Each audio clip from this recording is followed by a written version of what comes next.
Hello दोस्तों, welcome to my channel. मेरा नाम काशिफ है और आज की इस वीडियो में मैं आपको बताऊंगा कि अगर आप इंडिया में हैं, इंडिया में रहते हैं, यहाँ आप पढ़ाई कर चुके हैं, 12th कर चुके हैं या ग्रेजुएशन कर चुके हैं, अगर आप बाहर पढ़ाई करने के बारे में सोच रहे हैं तो कनाडा आपके लिए बेहतर क्यों हो सकता है। ऐसे क्या फ़ायदे हैं जो आप कनाडा में मिल सकते हैं। तो इसी बारे में हमारी ये वीडियो होगी।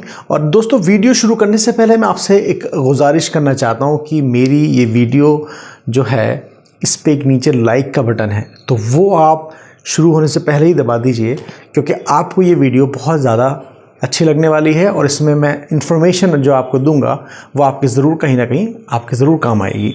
तो दोस्तों, चलिए हम अपनी वीडियो को शुरू करते हैं।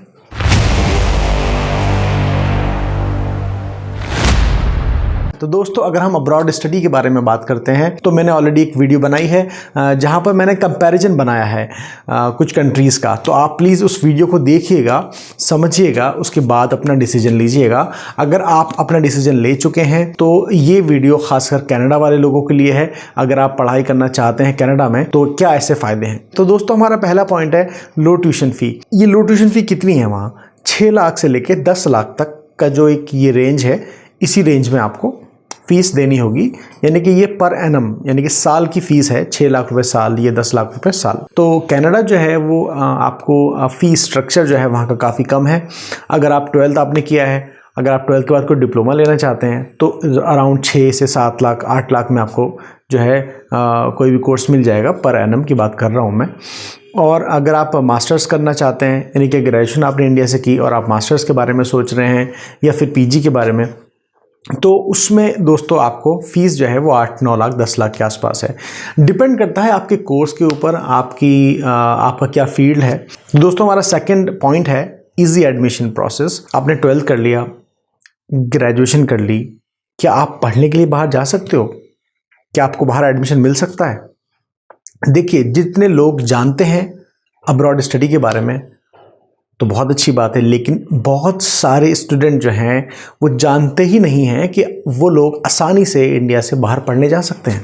आपने 12th किया है, आपने ग्रेजुएशन की है, आपको अगर कनाडा पढ़ने के लिए जाना है वहाँ के कॉलेजेस में या कुछ यूनिवर्सिटीज़ में, तो सिर्फ आपको अपने 12th या ग्रेजुएशन के बाद सिर्फ आइल्स की तैयारी करनी है, सिर्फ और सिर्फ आइल्स। अब बहुत से लोगों को ये भी नहीं मालूम होगा कि ये आइल्स क्या होता है। दोस्तों, आइल्स जो है वो एक इंग्लिश लैंग्वेज टेस्ट होता है, जहाँ पर आपको इंग्लिश लैंग्वेज का टेस्ट देना होता है और फिर आपको एक स्कोर मिलता है। उस स्कोर की बेसिस पे आपका एडमिशन वहाँ पर होता है। अगर आपने 12th किया है किसी भी हिंदी मीडियम बोर्ड से या फिर इंग्लिश मीडियम आपका जो है वो बोर्ड नहीं था, तो आपको यहाँ पर थोड़ी सी प्रॉब्लम होगी, लेकिन इतनी बड़ी प्रॉब्लम नहीं होगी। मुझे लगता है कि 2 से 2 महीने के अंदर 2 से 3 महीने में आसानी से आप आइल्स को क्रैक कर सकते हैं। और अगर आप थ्रू आउट इंग्लिश में पढ़ाई आपने की है तो ये आपके लिए मुश्किल से 1 महीने का एग्ज़ाम होगा। ये एडमिशन प्रोसेस आसान कैसे होता है? क्योंकि सिर्फ आपको आइल्स चाहिए। आइल्स के बाद आपको वहाँ पर अपना एडमिशन के लिए एप्लीकेशन डालनी है, कुछ डॉक्यूमेंट्स वगैरह जो आपके लगने होते हैं वो लगेंगे, फिर आप वेट करेंगे। आपको वेट करना है कि वहाँ के ऑफ़र लेटर के लिए। और अगर आपका सब कुछ ठीक ठाक है, सब चीज़ जेन्युइन है, तो बहुत से कॉलेजेस 15 दिन में, बहुत से कॉलेजेस 1 महीने में, बहुत से कॉलेजेस 1 हफ्ते में आपको ऑफ़र लेटर दे देते हैं। ऑफ़र लेटर के बाद हम आगे बढ़ते हैं, वीज़े के बारे में बात करते हैं। तो हमारा तीसरा पॉइंट है फ़ास्ट वीज़ा प्रोसेस।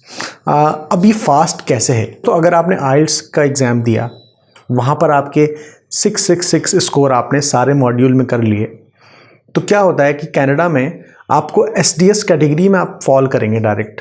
अगर आपने 1 साल की फ़ीस जमा करी और आपके बैंड 6 हैं, तो आप एसडीएस कैटेगरी में अपनी एप्लीकेशन को फाइल करेंगे।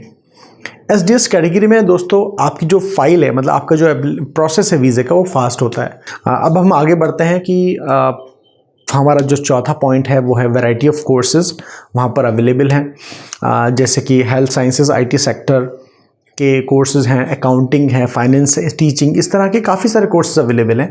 अगर आपने 12th किया है, आपने ग्रेजुएशन की है, किसी भी फील्ड से आप हैं, तो आपको कोर्स आपके फील्ड के, आपके मतलब के कोर्स ज़रूर मिलेंगे। तो हमारा 5वां पॉइंट है कूपर प्रोग्राम। कूपर प्रोग्राम मतलब होता है दोस्तों इंटर्नशिप जैसे होती है। आपने कोर्स कंप्लीट किया, उसके बाद 4 महीने की, 2 महीने की, 6 महीने की वो इंटर्नशिप आपको देंगे। उसमें आपको एक्सपीरियंस मिलेगा, उसी इंडस्ट्री में काम करने का आपको जो है एक्सपीरियंस मिलेगा, तो आपकी जॉब्स के जो चांसेस हैं वो बढ़ जाते हैं। आप बिल्कुल फ्रेश तो होते हैं लेकिन आपके पास एक्सपीरियंस होता है, तो आपको जॉब में आसानी होती है। तो ये भी आपको इस तरह के कोर्सेज भी वहाँ पर आसानी से मिल जाएंगे। तो 6th हमारा पॉइंट है पार्ट टाइम जॉब। ये क्वेश्चन हर लोग करते हैं कि भाई हम वहाँ इतने पैसे दे के पढ़ाई करने जाएंगे, ठीक है, और पढ़ना तो खैर है ही, लेकिन हमारा सर्वाइवल आसान होगा, मुश्किल होगा, क्योंकि महंगा होगा सब कुछ। क्वेश्चन आता है कि यार क्या मतलब वहाँ पर जॉब मिलेगी भी नहीं मिलेगी। तो मैं आपसे दोस्तों ये बता सकता हूँ कि अगर आप इंडिया से जाते हैं या किसी भी देश से जाते हैं, 1 महीने के अंदर अंदर मैंने जितने भी लोगों को मैं जानता हूँ, मैक्सिमम 1 महीने के अंदर अंदर उन लोगों को जॉब मिल जाती है। बस ये है कि आप जॉब करने के लिए तैयार हों। किसी भी तरह की जॉब आपको मिले, आप रेडी रहें कि ये मुझे करना है। अगर आप सपोज़ आपको किसी रेस्टोरेंट में जॉब मिलती है एज अ वेटर, या फिर एज अ कैशियर, या फिर किसी स्टोर में काम करने का मौका मिलता है, तो आप तैयार रहें। ये नहीं है कि मैं ये नहीं करूँगा या मैं वो नहीं करूँगा। अगर आप ऐसा सोचेंगे तो फिर वहाँ प्रॉब्लम होगी। लेकिन हाँ, पार्ट टाइम जॉब में आपको कोई भी दिक्कत नहीं आएगी। तो दोस्तों मैं बताता हूँ कि पार्ट टाइम जॉब आप किस तरह की कर सकते हैं। जैसे कि फूड डिलीवरी, वॉलमार्ट की जॉब्स हो सकती हैं, या फिर सेल्स, कैशियर जो मैंने आपको भी बताया। सिक्योरिटी जॉब्स भी हो जाती हैं। सिक्योरिटी जॉब जो है वो एक छोटा सा लाइसेंस होता है, आपको एक ऑनलाइन कोर्स करना होता है, फिर आपको एक सर्टिफिकेट मिलता है, फिर आप उसकी वजह से उस सर्टिफिकेट के साथ आप अपना जॉब ढूंढ सकते हैं, और आप हफ्ते में 20 घंटे काम कर सकते हैं। और आपके जो वेजेस हैं, घंटे की जो वेजेस हैं, वो $15 से लेके 15 कैनेडियन डॉलर से लेके 20 कैनेडियन डॉलर तक आपको घंटे के मिल सकते हैं। डिपेंड करता है आपकी क्या जॉब है, आपका क्या बैकग्राउंड है, आपका क्या एक्सपीरियंस है, तो वो सारी बातें डिपेंड करेंगी यहाँ पर। तो लेकिन मैं आपसे यही कहूँगा कि जॉब आपको आसानी से मिल जाएगी, इसके बारे में आप बिल्कुल बेफिक्र रहें। अब हम अपना अगले पॉइंट की तरफ बढ़ते हैं। हमारा पॉइंट है 7th जो है वो है पोस्ट स्टडी वर्क वीज़ा।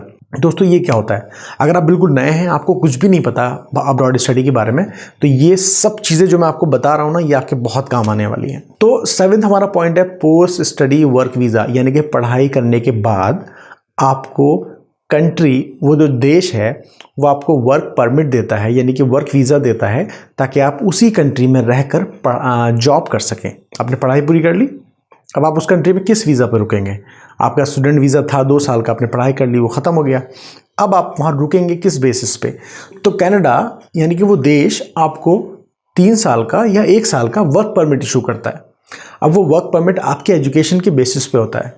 जैसे अगर आपने 1 साल की पढ़ाई की है तो आपको 1 साल का वर्क वीज़ा मिलेगा। अगर आपने 2 साल की पढ़ाई की है तो आपको 3 साल का वर्क वीज़ा मिलेगा। तो ये वर्क वीज़ा आपको मिल गया, आप वहाँ पर स्टे कर गए। अब आप वहाँ पर अपनी जॉब ढूंढेंगे, तो जॉब मिल जाएगी, आप जॉब करते रहेंगे। अब इस वर्क वीज़े का आपको फ़ायदा कहाँ होगा? इसका फ़ायदा आपको होगा पीआर में, जो कि है हमारा 8वां पॉइंट। तो यहाँ पर मैं आपको बताऊंगा कि कनाडा में आपको पीआर आसानी से मिल सकता है अगर आपने अच्छे से पढ़ाई की है इंडिया में, और वहाँ पे भी आप पढ़ाई कर रहे हैं। तो ऑब्वियस सी बात है, जब आप अच्छे स्टूडेंट हैं या आप एवरेज स्टूडेंट भी हैं, तो आपको जॉब आसानी से मिल जाएगी। आसानी से नहीं मिली तो कुछ वक्त बाद मिल जाएगी, 1 महीने में, 2 महीने में, लेकिन आपने वहाँ जॉब कंटिन्यू की। अब आप 1 साल आपको जॉब करते हुए हो गया, तो आप वहाँ पर पीआर के लिए अप्लाई कर सकते हैं। वहाँ पर एक अलग प्रोग्राम है, एक्सप्रेस एंट्री का जो एक प्रोग्राम होता है, वहाँ पर 1 साल जो है मिनिमम एक्सपीरियंस, वर्क एक्सपीरियंस चाहिए होगा, और आप अपने परमानेंट रेसिडेंसी के लिए एप्लीकेशन डाल सकते हैं। बेसिकली पीआर का जो सिस्टम है, मतलब परमानेंट रेसिडेंसी मिलने का जो फ़ायदा है, वो फ़ायदे तो बहुत सारे हैं। एक तो आपको कोई वीज़ा की ज़रूरत नहीं होगी अगर आपके पास ये आ गया, ठीक है। उस कंट्री में रहने के लिए आपको कोई अलग से वीज़े की ज़रूरत नहीं है, पीआर काफ़ी है आपको वहाँ रहने के लिए। तो 9th हमारा पॉइंट है पेरेंट्स वीज़ा। मैं आपको बताऊँ, बहुत सारे लोग ऐसे हैं जो कि पढ़ाई के बारे में सोचते हैं कि हम पढ़ाई करने बाहर जा रहे हैं, लेकिन हमारे माँ बाप तो यहाँ रह जाएंगे, हम पढ़ाई कर लेंगे, उसके बाद बेचारे कैसे जाएंगे। तो मैं आपको बताऊं, यहाँ पर आसानी है, आप अपने पेरेंट्स को पढ़ाई के दौरान भी बुला सकते हैं या फिर पढ़ाई के बाद भी बुला सकते हैं। और पेरेंट्स को वहाँ पर अगर आप चाहते हैं कि आपके पेरेंट्स आपके साथ ही रहें, तो उसके लिए भी एक सुपर वीज़ा होता है, वो आप अप्लाई कर सकते हैं जब आप वर्क परमिट पे होते हैं। तो गाइस 10th पॉइंट है हमारा सेफ्टी एंड पीस।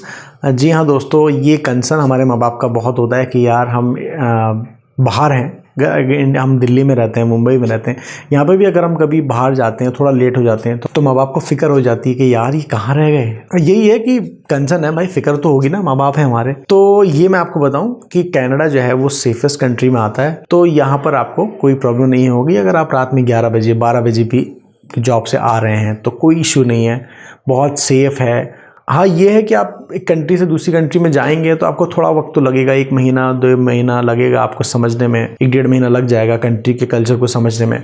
लेकिन उसके बाद आपको वहाँ मज़ा आएगा और आप अच्छा करेंगे कुछ ना कुछ ज़रूर। तो दोस्तों, मैं आपसे सबसे जितने भी स्टूडेंट्स इस वीडियो को देख रहे हैं, मैं सबसे बेस्ट ऑफ लक कहना चाहूँगा। और कुछ भी आपकी क्वेरी है तो आप मुझे यहाँ कमेंट भी कर सकते हो, और मेरा नीचे टेलीग्राम, इंस्टाग्राम सब मैं नीचे दे रहा हूँ। जो भी आपको मिले आप उस पे जाओ और मुझसे कनेक्ट करने की कोशिश करो। मैं आपको रिप्लाई करूँगा, जो भी इन्फॉर्मेशन मेरे पास है मैं आपको दूंगा। दोस्तों, मैं आपसे बस एक बार आखिर में कहना चाहता हूँ कि मेरे ये चैनल को सब्सक्राइब कर दीजिए।